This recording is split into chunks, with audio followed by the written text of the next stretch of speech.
Este fin de semana, en el Cine Club de la Universidad Austral de Chile, La persecución de Thébiloïse Modeste. Un profesor es acusado de conducta sexual inapropiada. On a parlé de séduction. Lucha por su inocencia, pero la duda y el miedo pesan más que los hechos. T'es accusé de harceler une gamine. La persecución de Thébiloïse Modeste. Este fin de semana, solo en el Cine Club.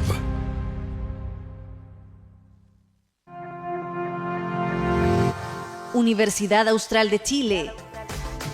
Naturalmente parte de ti. SINDOC, Sindicato de Docentes de la Universidad Austral de Chile, presenta Voces Académicas. Las palabras y los pensamientos que animan la docencia de la UACH llegan a Radio Universidad Austral de Chile en Voces Académicas. Acompáñenos.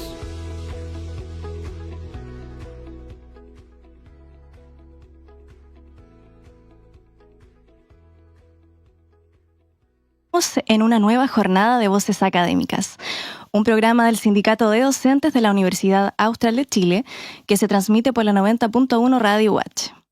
Hoy volvemos a conversar sobre la situación de personas con discapacidad, desde la mirada de quienes trabajan con ellos, ellas y sus familias. ¿Recuerdan el capítulo anterior? Quienes nos escuchaban o miraban, hicimos un repaso extenso sobre varios tópicos relacionados a este tema. Algunos como los estímulos de su entorno familiar y social, estigmas y su relación con la sexualidad. La idea es que hoy podamos continuar esta conversación, solo que con un comienzo diferente. Para esto nos acompañan a mi lado Paola Lozano, psicopedagoga en audición y lenguaje y terapeuta en flores de Bach. ¿Cómo estás? Muy bien, gracias por la invitación. Muchas gracias por acompañarnos nuevamente. Ya este es el segundo capítulo. Nos acompaña Jarobet Ramírez. Ella es intérprete en lengua de señas chilena, audiodescriptora para personas ciegas, asistente personal para personas con discapacidad, gestor cultural y artista gráfico. ¿Cómo estás? Muy bien, muchas gracias por la invitación. Gracias por estar aquí. Es tu primera vez en la radio, ¿cierto? Mi primera vez en la radio, sí. Muchas gracias por estar acá, que lo disfrutes. Y también nos acompaña Patricia Contreras. Ella es profesora de artes plásticas y presidenta de la agrupación Bella Existencia. ¿Cómo estás? Bien, muy bien, gracias por la invitación. Muchas gracias por estar acá. Comentarles también a quienes nos escuchan que estoy con un poquito de romadizo, por si me da tos, pero eso. Bueno, para comenzar les quiero hacer una dinámica. Cada una tiene papelitos y un lápiz. La idea es que ustedes anoten, mientras yo leo algunos datos, anoten cuáles son los temas que para ustedes no pueden faltar cuando hablamos de inclusión en personas con discapacidad. ¿Cuáles son los temas infaltables en la discusión? En lo que yo leo los datos pueden escribir, después los doblamos y yo voy a revolverlos y los leemos. ¿Les parece? Ya. Sí. En lo que hacen eso yo les comento a quienes nos escuchan. Según el censo 2024, el 11,1% de las personas en Chile tiene discapacidad. Entre los principales resultados destacan que el envejecimiento multiplica la prevalencia de discapacidad. Las personas adultas con discapacidad promedian 8 años de escolaridad, 3 años menos que la media de la población sin discapacidad.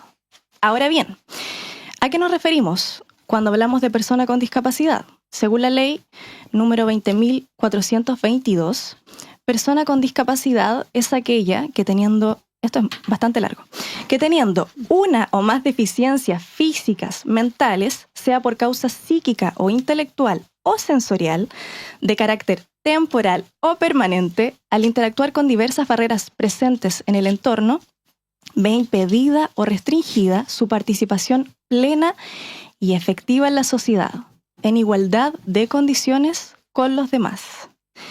Dentro del mismo artículo ya está comenzando a hablarse de inclusión, ¿cierto? Que es lo que hablábamos el capítulo anterior, que tocamos temas como, que me acompaña Paola, que estuvo en el programa anterior, la diversidad en la comunidad.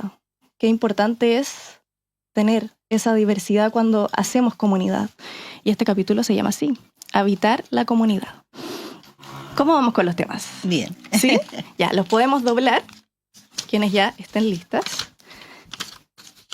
Y muy bien. porque vamos a comenzar. Yo los tengo aquí en mis manos. Todo está ocurriendo en vivo. Bueno, algunos de estos datos se encuentran en la red. Cualquiera puede acceder a ellos. Ahora la idea es bajarlos a la vida diaria. Ya, tengo todos los papeles. La idea es que cada una va a sacar uno y vamos a empezar al tiro a reflexionar sobre este tema.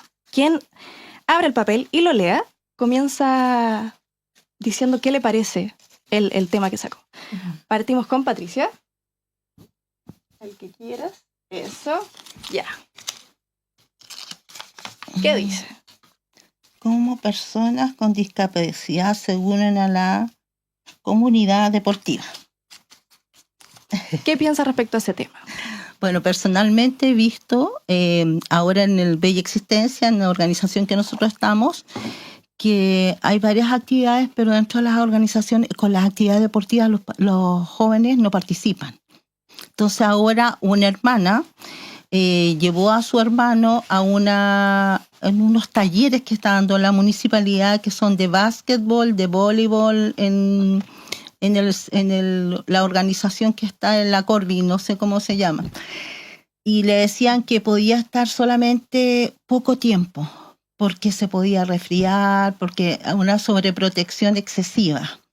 Entonces, y lo otro es que no lo hacían participar de todas las actividades porque le iba a costar mucho. O sea, ya había una exclusión. Entonces, todos los espacios como públicos, deportivos que existen, no están preparados para incluir a las personas con capacidades diferentes. Pero es lo que conversábamos en el capítulo anterior. Antes de dar la oportunidad, hay un limitante. Claro. Como hasta aquí nomás. Claro. Es lo que conversábamos, ¿no? Sí. Yo creo que tiene relación también a que hay un desconocimiento. Yo siempre pienso que a lo mejor no es que no quieran aceptarlos, sino que no saben cómo, qué hacer con ellos, cómo relacionarse, cómo dirigirse, cómo darles instrucciones. Yo creo que hay un desconocimiento. Yo creo que más que desconocimiento es como temor. La gente le tiene como temor en cierta forma. Sí. Yo como mamá lo he vivido, ¿te fijas? Lo he vivido constantemente, como el temor a, oye, ¿puedes quedarte con Isadora? Ya, pero no la conozco, no sé. Sí. Entonces como que les da mucho temor a estas personas diferentes que tienen ciertas formas. También siento que las infantilizan mucho, las tratan como bebés. Y eso hace que esa persona de 50 años o 37 años se transforme en un bebé. Por eso es la importancia de que las personas con discapacidad se integren a la comunidad. Porque yo creo que pasan dos cosas. Una, para ver los logros que han adquirido las personas con discapacidad, ejemplo, no sé, si tiene síndrome de Down, si sabe escuchar instrucciones, respetar turnos, compartir con otros chicos, que no necesariamente tengan esa discapacidad y que salgan un poco de ese lugar seguro, que puede ser el colegio o la institución. Y también la comunidad va aprendiendo. Siento que, como yo dije la semana pasada, de la voluntad. Hay que tener voluntad y preguntar cómo lo puedo tratar, qué le puedo decir, si a lo mejor hay un pase por parte de la mamá o del profesional. ¿Sabes qué? Darle la instrucción igual como le das a los demás. A lo mejor en vez de darla una vez, la tienes que dar 2 o 3 veces de diferente forma. Pero yo creo que podría funcionar, pero hay que hacerlo. Porque siento que se necesitan que hagan deporte. O sea, se sabe que los deportes producen endorfina. Y la endorfina es la hormona de la felicidad. Entonces siento que mejor que ellos sean más felices y más contentos que nadie.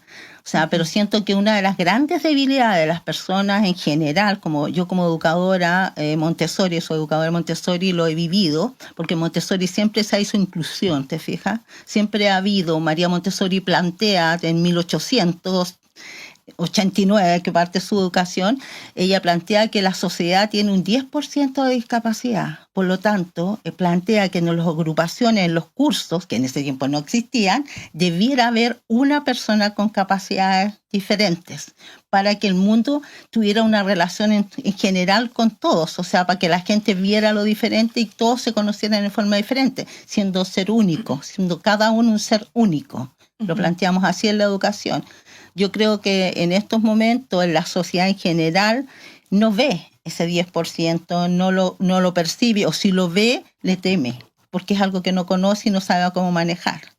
En el caso mío, yo personalmente tengo un hermano que tiene esquizofrenia, mi madre muere, yo me hago cargo de mi hermano y tengo una hija con capacidades diferentes. Entonces he aprendido que siendo lo más normal posible, teniendo las normas súper claras, les ayuda mucho un orden.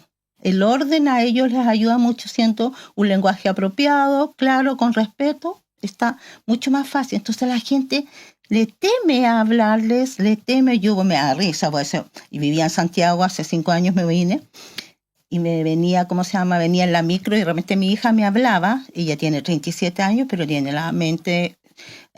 digamos como de 5, y mi hermano también tiene 40 y 50 y también habla muy fuerte, tiene un tono nuevo, y ellos me hablaban y la gente así, todo el mundo mirándoles, súper observados y todo. Entonces, y él cada vez que quiso participar, volviendo al tema del deporte, como que no lo aceptaban. Porque sí, por eso es tan bueno que en los colegios haya mucho deporte, el ejercicio, yoga, no solamente deporte de juego, o sea, igual el aprender que ellos trabajen a nivel grupal les hace súper bien. Sí, y mejora la forma de caminar, la postura, la oxigenación, aprenden alimentación también.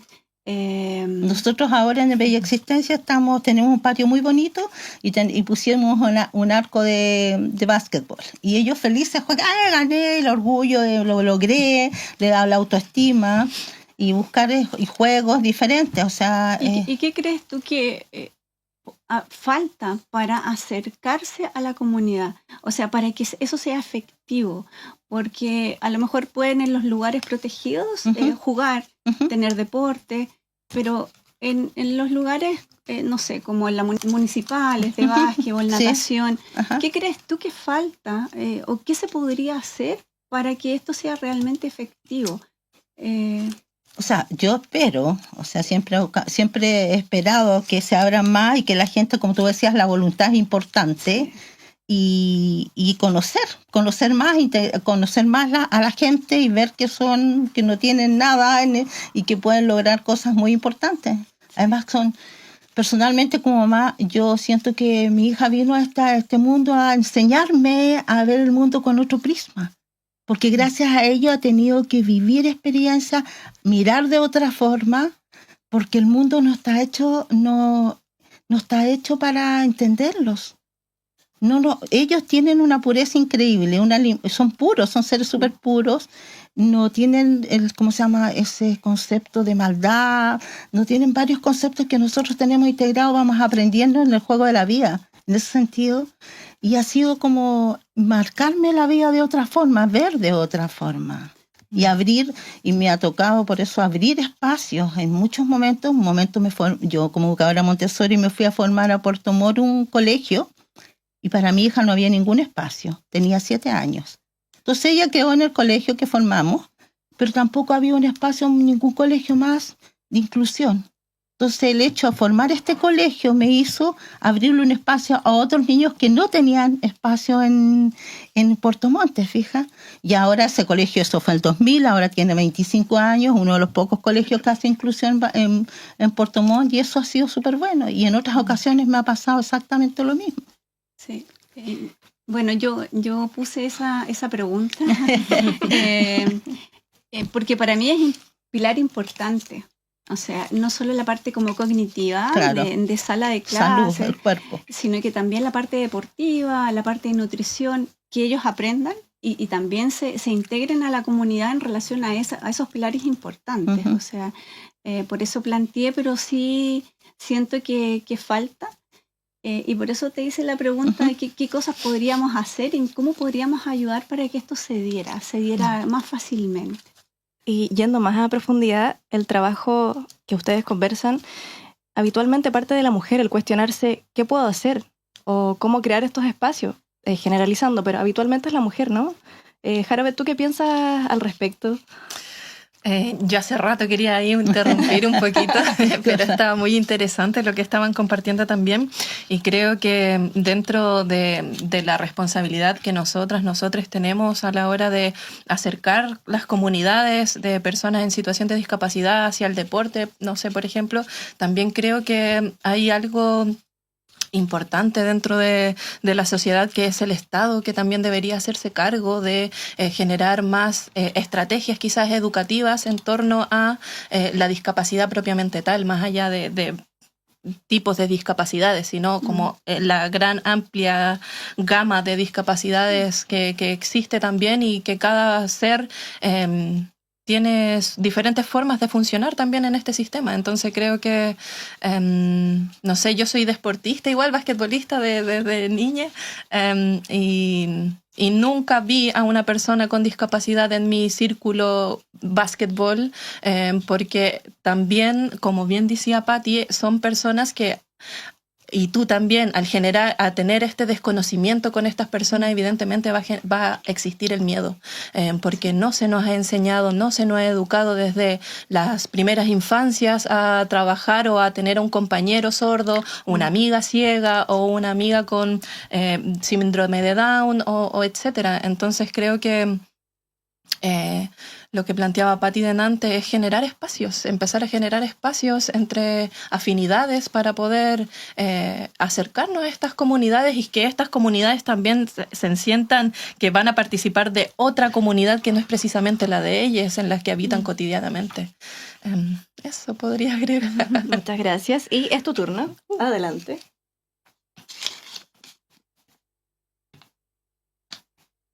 La importancia de soñar, tener metas a corto y largo plazo. ¿Qué piensas al respecto? La importancia de soñar, tener metas a corto y largo plazo.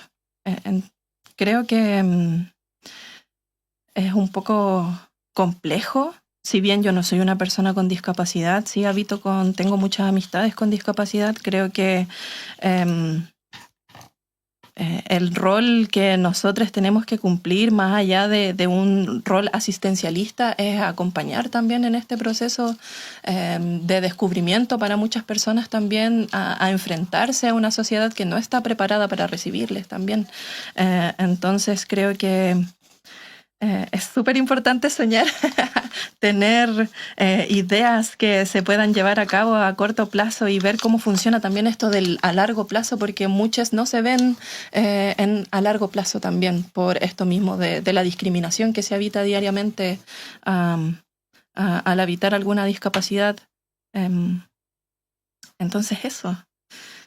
Yo pienso que también, como en el caso mío, cuando tú dices soñar, mi hija, como tiene una mente como de 5, ella es princesa. Todavía es el sueño de Disney, todo el concepto de sueños para ella.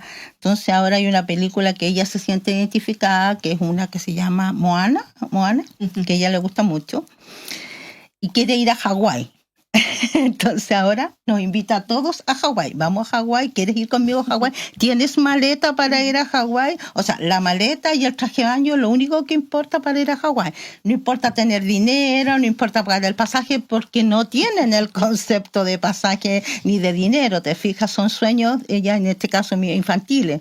Entonces todo el mundo que va, ya pues le dice, vamos, a todo el mundo de mi entorno que la conoce, le dice, ya yo quiero ir. Entonces yo le decía, Isa, pero tenemos que ganarnos el quino por lo menos, le decía yo, porque tendríamos que arrendar un avión, porque ya su sueño lo comparte con todo el mundo, invita a todos a Hawái. Entonces es como, son cosas ingenuas, pero no solamente ella tiene, como digo, necesidades diferentes, una mente más pequeña, más infantil, pero a ella, como la persona de 37 años, se le exige como en ciertas formas ciertas normas que ella tiene que cumplir como una mujer adulta, ¿te fijas?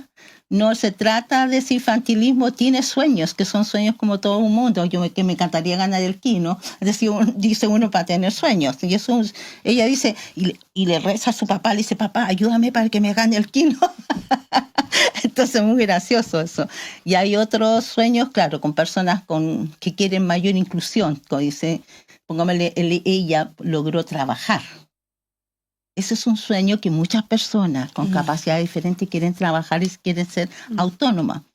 Durante toda su vida, ella iba a instituciones, gracias al universo he tenido los medios para pagarle a algunas instituciones donde ella puede asistir y participar hasta cuando salió a los 25 años del colegio.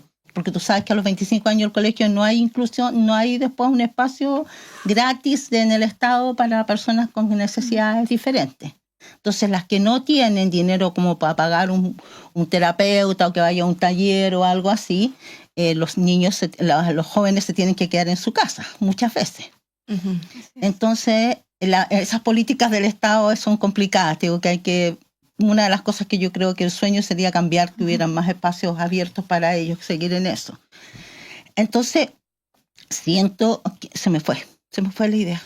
Y quería hacer un paréntesis y descentralizar también, porque todo esto también ocurre mucho más en Santiago, que es la capital, donde sí hay muchos espacios educativos o culturales donde las personas sí pueden ir y, participar plenamente. En provincias más sesgados, más cerrado el cupo. Pero se me fue la idea en general, ¿por qué conté esta historia?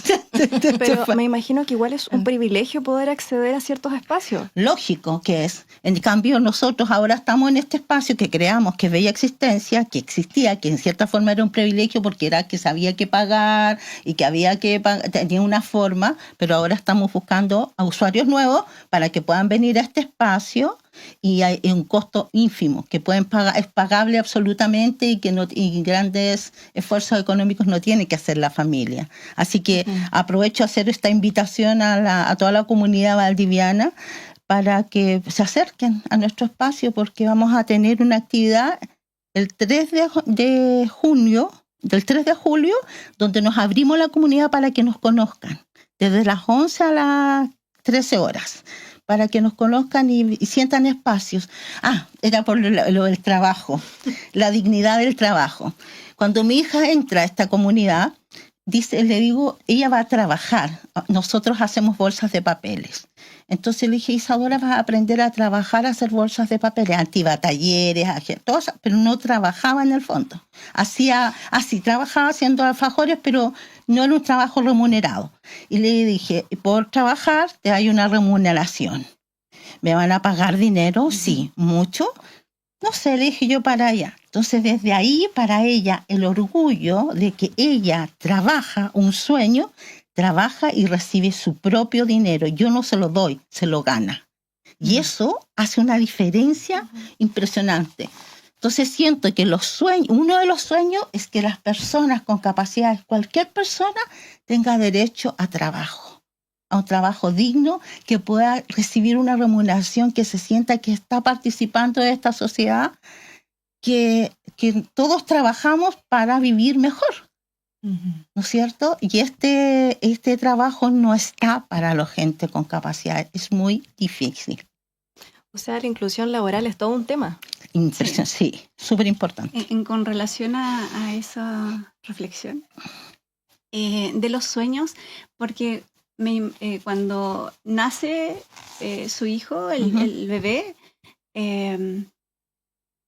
debe ser impactante el diagnóstico o que le dé el doctor. Y ahí parten, ejemplo, como yo tengo más relación con síndrome de Down, que los operan al principio del corazón, entonces el sueño que salga, o la meta, la esperanza que salga bien de la operación, después que aprenda a succionar, a comer por sí solo, a caminar, a controlar esfínter. Siempre hay como metas y sueños de los padres. Según el síndrome. Sí, según la condición que tenga, pero después ya crece.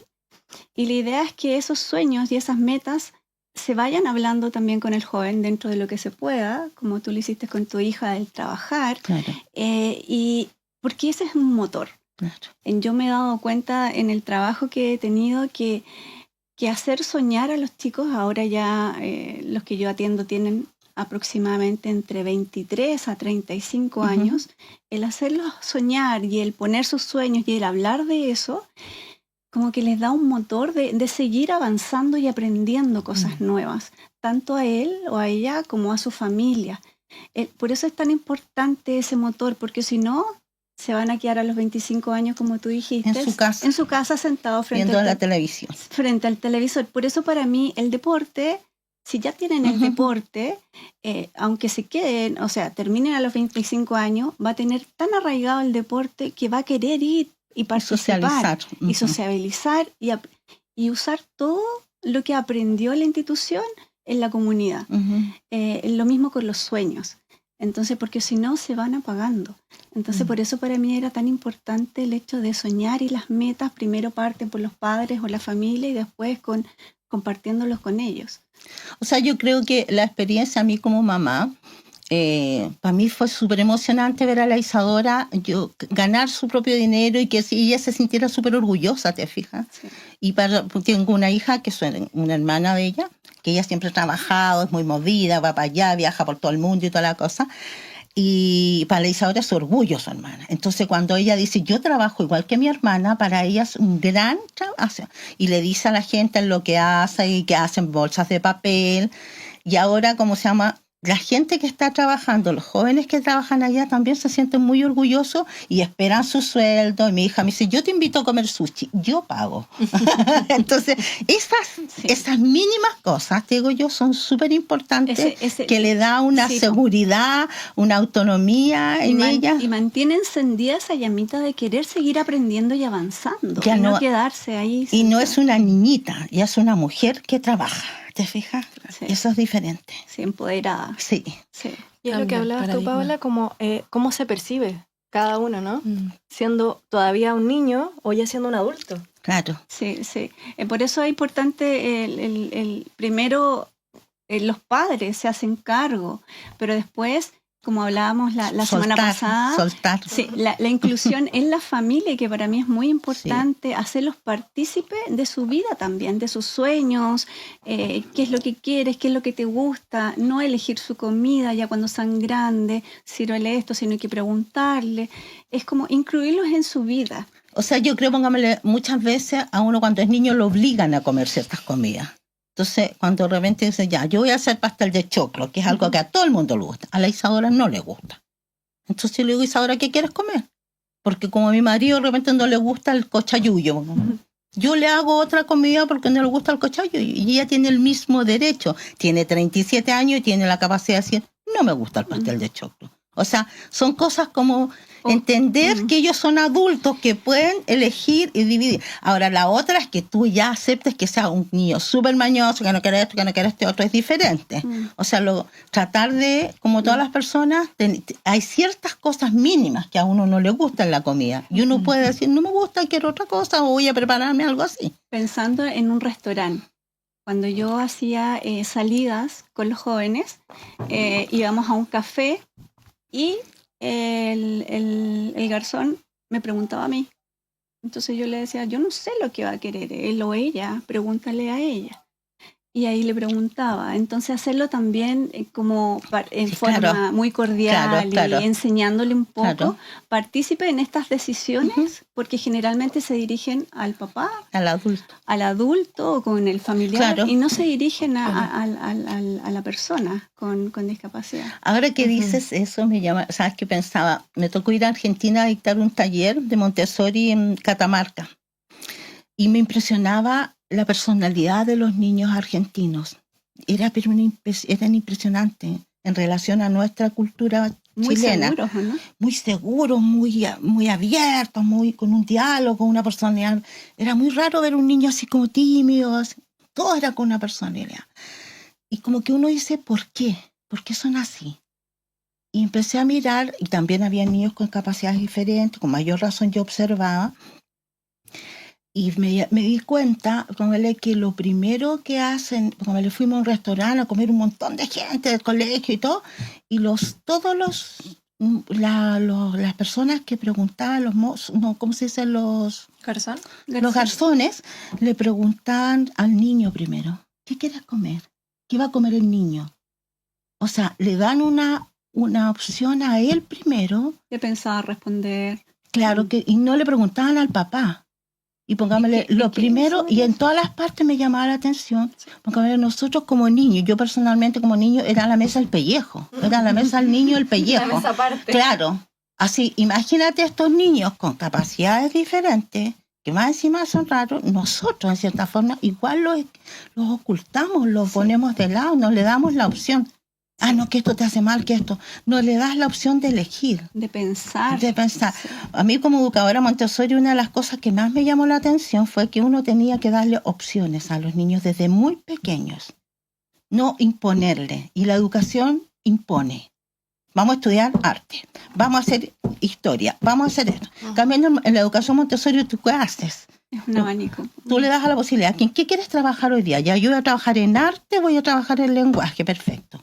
Y el niño desde pequeño se hace cargo que va a trabajar en arte. Y el hecho de trabajar en arte va a pintar, no se va a elegir en el área de arte lo que va a hacer, pero se va a hacer cargo. Yo pinto, lavo mi pocillo, lavo mi pincel, dejo el atril limpio, listo para que otro niño vuelva a trabajar con el respeto al otro. Ese es un gran tema, Sí. pero en general, porque ahora que están conversando, uno es persona cuando entra al trabajo, pero antes solo estás escuchando y repitiendo lo que te dicen en el colegio. Claro. Ya entras a ser persona cuando empiezas a trabajar, cuando tienes plata, pero Claro. antes no, es como que no existes, la mesa aparte, no te preguntan mucho lo que quieres o lo que te gusta. Las decisiones que uno toma siempre te las impone la familia. Pero en educación Montessori, desde que trabajas con el niño, tú trabajas con la familia. Por lo tanto, le das opciones. Y por lo tanto, le das un poder de decisión a ese niño desde muy chico. Y él se hace cargo. Y el hacerse cargo te da una seguridad. Entonces yo le digo a la Isadora, ¿qué te vas a poner? Tal cosa, como le llamo, a poner un chorro, hace 3 grados bajo cero.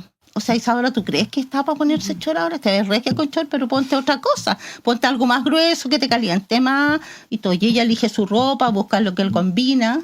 Y o sea, es como darle opciones. No que le impongas, esto te vas a poner. Y te digo, yo creo que el 90% de las familias hacen eso. Sí, por eso para mí la semana pasada, yo, y al leer la pauta, pensé bastante. Yo decía, ¿qué es lo más importante? Y dije, la inclusión en la familia. La autonomía, que le den esa autonomía hasta adulto. Que sea partícipe en la familia, que le pregunten, que tome decisiones, que lo valoren. Entonces, partir de ahí, del núcleo, y de ahí él va a salir como estos chicos de Argentina empoderados y van a tener la capacidad y saber que sí pueden aprender y van a ir avanzando de otra forma. Claro, el respeto por el ser, como podemos ser único. Sí. O sea, yo creo que a todos nos pasa, pues, o sea, el respeto como eres ser único. Y ese ser único tiene diferencias como todos. Y no porque tienes una capacidad diferente, te quieren obligar a comer y te traten como bebé. Exacto. Y para continuar, Paola. No voy a sacar los míos, porque ya salieron. Dice, hablar de sexualidad Y deseo. y deseo. Intérpretes en en espacios públicos y culturales. Rol del Estado y entrega de educación en torno a la discapacidad. Hablar de sexualidad y deseo. Son varios puntos, son 3 puntos. Hablar de sexualidad, sí, pues la semana pasada hablamos un poco de ese tema. Como el pilar importante, así como es el deporte, la nutrición, la parte cognitiva de aprendizaje, es tan importante la sexualidad. Es parte, para mí, es como sí o sí tiene que aprender esa área. Nosotros la hablamos que no necesariamente pensando en relaciones sexuales, sino que en su conocimiento, su protección, Claro. qué es lo que se debe y no se debe, las diferencias entre amistad, pololo, Consentimiento. consentimientos, por eso qué se debe y no se debe, o sea, qué acepta que lo toquen y que también él hace o ella hace hacia otro. Entonces, eso solamente lo va a adquirir enseñándole, porque Claro. eso no es por obra y magia, No. que de repente lo entendió y lo aprendió, sino que hay que enseñarlo. Se enseña, se conversa en lo cotidiano y ahí se adquiere el aprendizaje real. Pero es importante, pero generalmente en todos estos años que llevo, yo he tocado el tema con solo algunos, muy selectivos porque tengo que pedir permiso a la familia, pero no es tema. O sea, no está dentro, no es tema como de su posibilidad. No, Claro. no es tema, o sea, son asexuados. Por eso te digo, a mí me ha pasado personalmente como mamá, que cuando yo plantear, decir, oye, mi hija debiera tener una vida sexual como cualquier mujer, tiene 37 años, tiene hormonas y todo, la gente se espanta. O sea, ¿por qué no? Si el sexo es agradable y tener una buena relación sexual es agradable, ¿por qué no? ¿Por qué negárselas? Es algo absolutamente instintivo, algo sensorial, que uno lo disfruta. Ujú. ¿Por qué no hacerlo ella si tiene 37 años? Pero te juro que las personas que yo le he plantado me dicen, estoy loca. O sea, yo sé que mi hija, yo le pregunté a ella en un momento, le dije, ¿te gustaría tener hijos? Me dijo, no, me dijo, soy muy chica para tener hijos.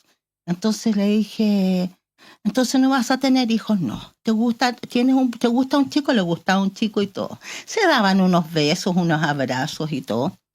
Pero todo el mundo, oye, tengan cuidado, que esto. Me plantearon que la operara. ¿Qué es lo que conversaba? Sí. Que la operaran. Me pero acuerdo cuando lo plantearon, mi marido le comento, esto era el papá de mis hijas en estos momentos, y él se pone a vomitar. Esa fue su reacción como hombre, vomita en la calle cuando lo vamos hablando. Dice, ¿cómo se te ocurre? Me dijo, hemos cuidado a la perra. Me dijo que para que cuando está en celos vamos a operar a nuestra hija para no tener hijos. Para él fue un temazo. Es que Terrible. es un gran tema. Para él fue terrible, o sea, Sí. como, no, a la Isadora, ¿cómo lo vas a tocar si es una niñita, es una bebé? Entonces, y a propósito de lo que conversabas Sí. delante también de la infantilización que tienen estos seres también, pues como no sujetos de derechos, menos sujetos de sentir deseo claro, o o placer. sea, cuando yo se lo planteé en un momento a un pololo que la Isadora tenía, la mamá casi se murió. O sea, yo planteándose abiertamente, que podría ser, ¿por qué Sí. no? Sí. No, me dijo, es un niño, no, le puede pasar algo. Ujú. Yo siempre me acuerdo de una película que vi que fue muy fuerte, de una mujer que quería tener sexo y no se lo permitían y era adulta. Finalmente se le da la opción con otra pareja y la familia a la persona que la cuidaba, que era en el fondo la cuidadora, le da la opción de tener a estas dos personas con capacidades diferentes, sexualidad, la despiden y, o sea, es muy categórico y lapidario. Sí, sí, Ujú. con los chicos que yo he tenido todo este proceso, yo empecé con ellos como a los 7 años y Ujú. ahora ya Son adultos. son adultos. Claro, Y muchos están pololeando. ya. El pololeo, algunas familias lo toman como un pololeo infantil.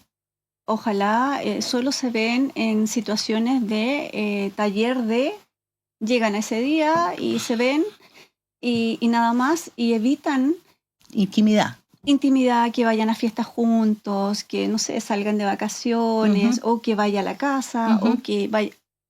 O sea, la idea es decir, mi hija está pololeando, mi hijo está pololeando, pero tratan de que no tengan una relación de pololeo. Ujú. Y otras mamás que sí aceptan, son muy pocas, yo diría que un 1%, y que sí tienen una mentalidad más amplia y que dicen que que aceptan las relaciones sexuales, pero es un ejemplo del chico, pero de la chica no. Claro, Entonces, una mamá le dice que sí, que es normal, y otra dice no, ¿cómo se te ocurre? claro. Entonces, es un tema muy difícil. Yo también tengo una chica conocida que fue operada, Ujú. pero yo creo que por temor de que se embarace y que le pase algo. Después Claro. entendió la mamá que solamente podía evitar el embarazo, pero no el abuso sexual. Claro. Entonces, es un tema importante. O sea, yo creo que los temores de todo el mundo, o sea, teniendo una hija, yo tengo 2 hijas mujeres, siempre van a ser los mismos porque no tengan un abuso y que no sufran, porque yo creo que muchas mujeres en este país o en este mundo, yo creo que, por lo menos de mi generación, pensando, el 99,9% habían sido abusadas de una forma u otra. Ujú. Entonces, yo creo que ese es un problema que se da y la gente tiene miedo, pero no lo habla. Te fijas, hay cosas que no se hablan.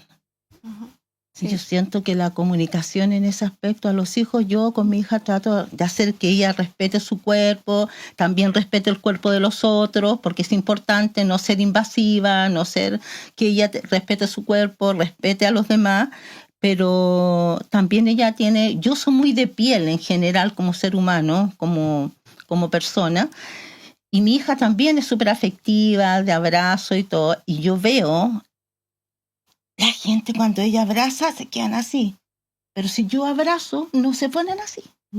Entonces ahí ya tú ves la diferencia y el límite. Claro. Sigue siendo un tema tabú también. Ujú. ¿El de la sexualidad? Ujú. Sí. Y por eso tiene que ser parte de sí o sí. Abrirlo. Sí, parte del aprendizaje. O sea, Ujú. si no se... o sea, la idea es enseñarlo. La única manera de que ellos aprendan es enseñarlo como debe ser. Claro. Sí. O sea, y tú ves en la educación general tradicional, Sí. la educación sexual que hacen es una... Es Sí. pésima, No es lo súper llevan a la mala. realidad. O sea, Sí, tú vas al baño con un niño, y trabajaba mucho con niños de 3 a 6 años, la vagina y el pene. O sea, no. El chorito, por los nombres así, la cosita. O sea, por favor, o sea, hablemos, o sea, ¿qué estamos hablando? O sea, hablemos de lo que son y de ahí parte, ¿te fijas? Sí, y es tanto lo que decían de infantilizar, Claro. que tampoco ellos se identifican Como ese hombre, como ese hombre o esa claro, mujer. que es claro. No se ven. Claro. Entonces yo cuando parto con la educación sexual, lo primero que les muestro ¿Quiénes son? es un hombre y un niño. ¿A quién te pareces? Y siempre es al niño o a la niña. Ella no se ve que está desarrollado, que es grande, porque también los tratan como niños pequeños. Por eso. No se miran, Claro. no se observan. Fíjate que el hecho que la Isadora fuera a este espacio de trabajo, que ella lleva 5 o 6 años, ella ha hecho una maduración como adulta, como mujer, cosa que antes no le importaba mucho de cómo me veo, estoy gorda, estoy pechugona, estoy como preguntas típicas de mujeres que conversamos, esto me queda bien, esto queda mal, me combina. Fíjate que el hecho de empoderarse, de ser una persona muy segura, ahora se preocupa de... ¿Qué me voy a poner para mi cumpleaños? Jamás se preocupó. O sea, está preocupada de su belleza. Del verse ella misma como ser humano, que se vea bien, que se guste, ¿te fijas? Sí, eso también es importante, del amarse y del quererse. Como los chicos que yo estoy son más adultos, estamos en esa etapa de amarse y quererse. Y dentro de eso es cómo me veo, cómo me cuido, me baño, qué ropa uso, si está limpio, está sucia. Claro. Cosa de tomar esas decisiones que generalmente los toman, aunque ellos sean adultos, los toman un adulto. Claro, el adulto que el cuidador en el fondo. Sí, que le dice, anda a bañarte. Claro. Entonces la idea es que se haga cargo de ella, de amarse y de quererse. Uh-huh. Entonces, es como cambiar un poco el paradigma de la mamá, del cuidador, de que le den más opciones de ser persona. Yo siempre digo, no solamente a estos niños, sino que desde bebé, desde niño, la persona tiene que tener el poder de elegir algo, y que en el hecho de ser elegido, ellos tienen responsabilidades, y eso lo hace hacer cargo uno. Sí, y se sorprende la familia cuando, no sé, yo le digo, ya, vamos a aprender a abrocharse los zapatos. ¿Y para qué? Si es difícil que aprenda, imposible, según el estudio, hagámoslo. Claro. Hagámoslo, y lo peor que puede pasar, ¿qué puede pasar? Nada. O sea, que nos resulte, que lo haga mal, sí, que lo haga nomás. Hagámoslo. Y lo mismo el taller de bicicleta. Empecemos a andar en bicicleta. ¿Por qué lo hice? Porque me daba pena que en un grupo de un cumpleaños, iban todos a andar en bicicleta, sus primos, sus hermanos, y él se quedaba sentado, o ella se quedaba sentada, no porque no pudiera, sino que porque no le habían dado la posibilidad de aprender. Ujú. Entonces yo dije, ya, hagámoslo. O sea, va a ser siempre beneficioso. La parte social, en la parte de hacer ejercicio, si lo hacemos al aire libre con mayor razón. Entonces, yo creo que es enseñar todo lo que se le enseña a cualquier persona. Darle todo. Y ahí uno va viendo que puede aprender, que no. Si no es por acá, es por otro lado. O sea, yo pensaba, hablaba con Rojo y me acordaba de nosotros, digamos, el lenguaje. Una de las cosas que son importantes son las personas, porque ella trabaja con personas sordas. Entonces, ¿cuánto le damos de espacio a estas personas que no escuchan? Sí, pues también lo pensé. Sí, o cuando Porque van... es como ¿sí? que uno, claro, habla, los niños síndrome de Down yo creo que son bastante aceptados en la sociedad, se le da un lugar de trabajo, creo que a los que más se le ha dado espacio de trabajo y todo. Pero pongámosle a personas que no escuchan o que tienen otros que son físicamente normales y tienen otras capacidades. Yo lo veo en mi hermano, que es un hombre grande y todo, nunca lo han contratado en ninguna parte porque habla muy fuerte, porque es muy torpe a lo mejor en la forma de expresarse. O en instituciones o en restaurantes que alguien empiece a hablar en lenguaje de señas para poder explicarle la carta. Claro. O sea, es difícil encontrar. Menos en un restaurante va a haber. Entonces, o sea, si no sabe leer, está porque puede escanear y ver, pero si no sabe leer y solo sabe el lenguaje de señas, es como que están en los colegios, las instituciones, aprenden lenguaje de señas y aprenden otras cosas, salen a la comunidad y ese lenguaje de señas, la mayoría lo tienen que guardar y hacer y ver de qué otra manera se puede comunicar. Claro. Es que pasa mucho con las personas sordas que no se nota a simple vista que son sordas porque no se están comunicando en su lengua primera, que es la lengua de señas. Entonces pasan desapercibidas en el entorno. Creo que también por eso no... hay una ley que les ampara, por ejemplo, teniendo intérpretes en espacios públicos. ¿Y eso se cumple? No. Generalmente no se cumple. Sí, generalmente son los amigos o alguien que le hace intérprete, no sé, el registro civil o en ese tipo de situaciones como legales que necesita y es como alguien de buena voluntad que sabe el lenguaje de señas y le puede ayudar. O que tengan los recursos para pagar a un intérprete, que también no es barato opción. También pagarle un intérprete. Entonces también creo que por ahí también en el segundo punto se hablaba de los intérpretes en los espacios públicos y no solamente es público sino también en los culturales, porque también cómo se acercan ellas a la cultura, a las artes, si en el municipio sea cual sea, no cuentan con un intérprete o con la educación de base de lo que es la accesibilidad universal, por ejemplo, más allá de la inclusión, sino cómo generamos estos espacios en la cual contemplen el diseño universal desde la base para generar esta accesibilidad, para que el acceso a la información en verdad sea para todas las personas y no solamente para nosotros oyentes en este caso, ¿no? Y se integren fácilmente a la comunidad porque allá tenemos que llegar a la comunidad, claro. O sea, pero para eso yo siempre he pensado que el lenguaje de señas debería ser así como el inglés o el alemán o el francés, lenguaje de señas dentro del currículum del colegio. Saber, lo mínimo para saber comunicarlo. Claro. O sea, pero mientras no tenga la experiencia del colegio, no tenga la experiencia personal, no se crea. Increíble, es impresionante. Si no hay una necesidad real. Sí. Y eso no es bueno porque la gente se tiene... Yo el otro día fue a una reunión de la municipalidad, éramos 22 organizaciones de distintas discapacidades. Personas, bueno, con síndrome de Down, personas de sordo, de ciego, de discapacidades mentales, ¿cómo se llama? Migrantes. Cuando tienen esa enfermedad que se llama ¡ay! Se me fue. No sé. Fibromialgia, personas con Alzheimer, personas con, ¿cómo se llama esto? Parkinson. O sea, hay muchas organizaciones en la municipalidad, si éramos como 22 organizaciones.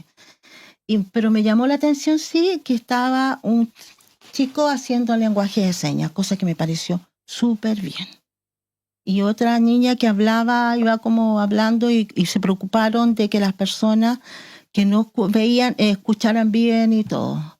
Fue interesante. Ahora, de estas organizaciones, ¿cuánto...? Eso ocurre en la realidad y se masifica. O sea, existen estas agrupaciones, pero están como cerradas, ¿te fijas?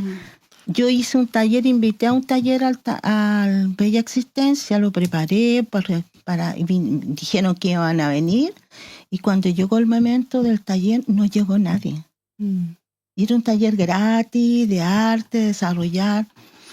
¿Qué pasa ahí? La gente se va hacia adentro. Sí, cuesta mucho salir de ese... Porque están siempre en sus lugares de confort, en el fondo. En su nicho. Claro. Porque eso seguramente... También, claro. Y eso también cuesta romperlo. Sí. Y seguramente también en otras oportunidades, al intentar acercarse a espacios donde se les invite, no cuenten con las herramientas necesarias para poder ir.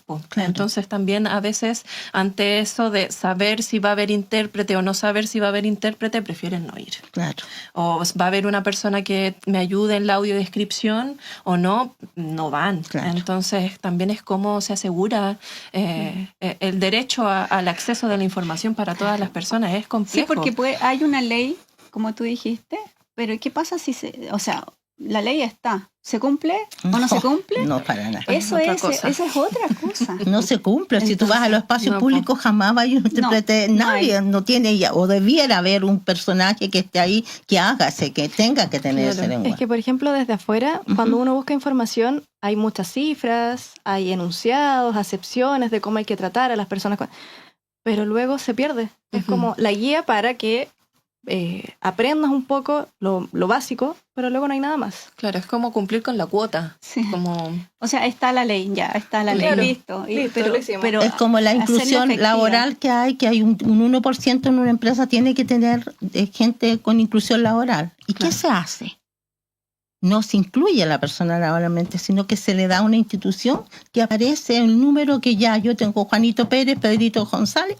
Estos tres pertenecen y la empresa le pasa la plata a la agrupación. Sí, es como lo que yo preguntaba en antes, cómo se puede hacer por la comunidad deportiva, cómo se puede hacer para la comunidad como laboral, social, cómo integrarse, Claro. o sea, salir de ese lugar. La gente, tú ves en la Teletón, que son personas con capacidades físicas, discapacidades físicas, problemas físicos. Ellos tienen ese nicho y ese grupo y en eso se relacionan, pero de ahí no salen, ¿te fijas?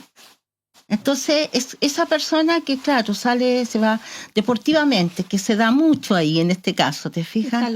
Claro, sí. Eso porque hay un desarrollo a través de la historia de las teletones que se hacen a través del mundo ya. Entonces ya hay una cosa que ha crecido, pero eso es a nivel físico, ¿te fijas? Claro. Físico con partes de tu cuerpo que no tienes.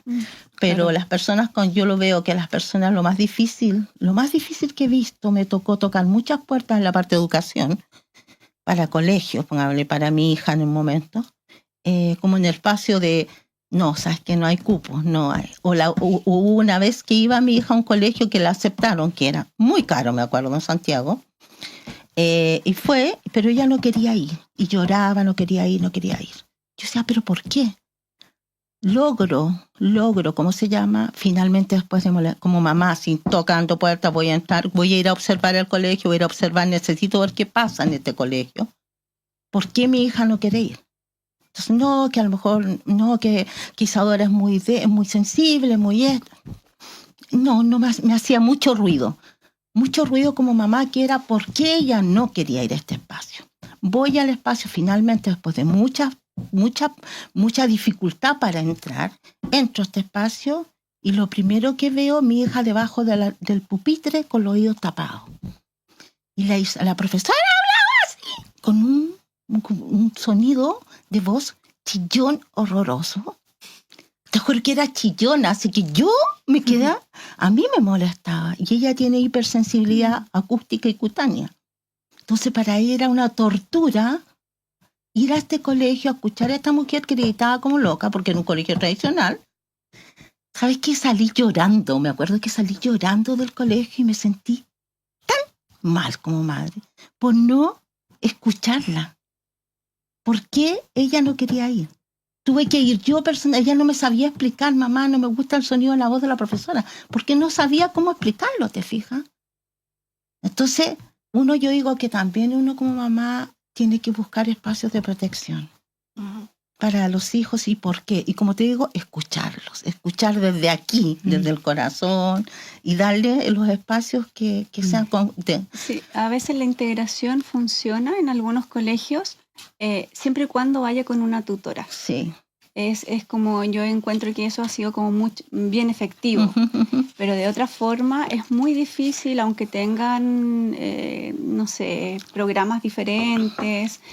A mí me pasó, porque hay muchos colegios que tienen, como se dice, un grupo de integración, sí, que hay una psicóloga, una terapeuta ocupacional y todo, te venden toda una pomada, como se dice, y al final no funciona. No, por eso yo decía que la semana pasada, más que a veces la profesional que está, es la voluntad. Claro. Porque hay colegios como rurales o muy chiquititos, sí, y que la profesora tiene ganas de aprender y lo hace perfecto, lo hace muy bien. Entonces, por eso depende, no necesariamente tiene que ser especialista.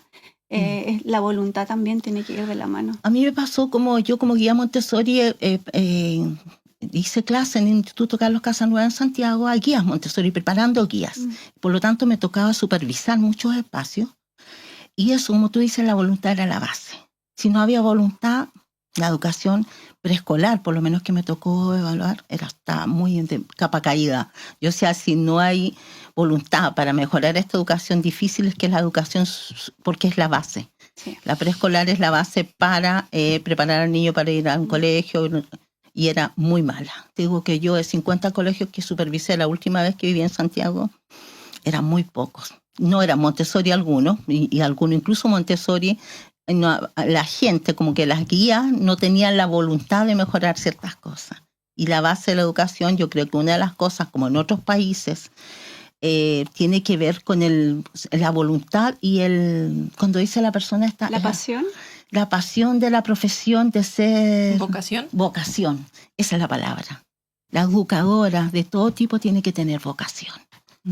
Ese es el motor. Sí, ese es el motor para que la educación y para integrar mejores a los jóvenes en un colegio. Porque muchas veces, yo estudié en la universidad aquí en la Austral, estudié arte, bachillerato en arte, después estudié pedagogía. De mis 33 compañeros, todos querían ser artistas famosos. De los 33 terminamos siendo 5 fueron artistas y los demás todos profesores. Sin vocación, ¿te fijas? Entonces, el arte era hacer clase porque, bueno, era lo que me tocó, pero no tenían la intención, la vocación de ser profesores. Entonces son de los que te dicen, no, pintaste mal la manzana porque era verde, no naranja, no existen las manzanas moradas. O sea, cosas como tan simples como que van coartando la creatividad de este ser humano.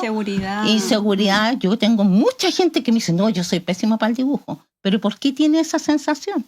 Porque desde niño te marcaron, el profesor te dijo que hiciste feo el dibujo, qué sé yo, ¿te fijas? No le dan el espacio de la creatividad a los seres humanos. O sea, ya para ir finalizando, en el fondo, lo importante de la inclusión es dar la posibilidad, no limitar automáticamente cuando vemos algo diferente. Sí, preguntar, darle opciones, porque dar opciones te da hacerte cargo de ti mismo, de tus, ¿cómo te llamo? De tu responsabilidad, te responsabiliza de tus actos en el fondo. Y creo también que trabajar con estas comunidades de la mano para poder generar esta inclusión o expansión social, que es un término que a mí también me gusta utilizar, es trabajar, vuelvo a repetir, con estas comunidades en sí, como comunidad sorda, invitar a la comunidad de personas ciegas, invitar a la comunidad de personas con, no sé, movilidad reducida, por ejemplo, y empezar a trabajar con ellas, como qué realmente es lo que necesitan, más allá de nosotras que no habitamos una discapacidad, como decirle ya, ¿qué te parece? ¿Tú crees que esto es? O que ellas te digan qué es lo que necesitan principalmente. Claro, porque habitualmente se habla sobre las personas y no con las personas. Claro, Eso igual es importante. claro. Para finalizar, ¿hay algo que quisieran añadir, aportar? Yo personalmente siento que es importante que se sigan abriendo estos espacios, porque a la medida que se abran estos espacios, se abren estos temas, la gente empieza a abrirse y empieza a hacer más ruido. O sea, te agradezco un montón por la invitación. Gracias por venir. Y te invito personalmente a que vayan a abrirse en este espacio que abrimos el 3 de julio a las 11 de la mañana, Aferbeck 1820. Te voy a mandar una invitación para que lo abras e invites a la gente a participar, que conozcan ese espacio y lo que se está haciendo. Es la única forma de hacer comunidad, Sí, realmente. Sí, abrirnos. Sí, exacto. Muchas gracias por venir. Y a quienes nos escucharon, gracias por escucharnos. Sigamos conversando. Les recuerdo que pueden encontrarnos en Facebook, Twitter, Instagram y YouTube como Sindicato de Docentes UH o SINDOC. Muchas gracias por acompañarnos. Gracias a ustedes por venir. Gracias por la invitación. Que estén muy Gracias, bien. muchas gracias, Sofía. Gracias. Chao. Chao, chao. Muchas gracias por su atención. Voces Académicas. Un programa del Sindicato de Docentes de la Universidad Austral de Chile.